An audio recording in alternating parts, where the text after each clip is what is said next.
పడితిరో నా గొంతుగానాలు నీకే వినిపిస్తిరో అన్ని వదిలి నేను నీ పూజలు చేస్తిరో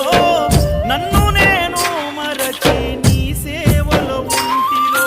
భక్తితోని భజన చేస్తూ బయలుదేరితి శక్తినిచ్చి నన్ను నడిపించు శబరికి నేను అలసిపోతిని నిన్ను చూడలేనని నీ భక్తుడైనా నే బాటసారిని క్షణముండలేను తండ్రి నేను తల్లడిల్లిపోతి ఈ పాదయాత్రలో నీ దరి కాననైతిని ఎంత దూరం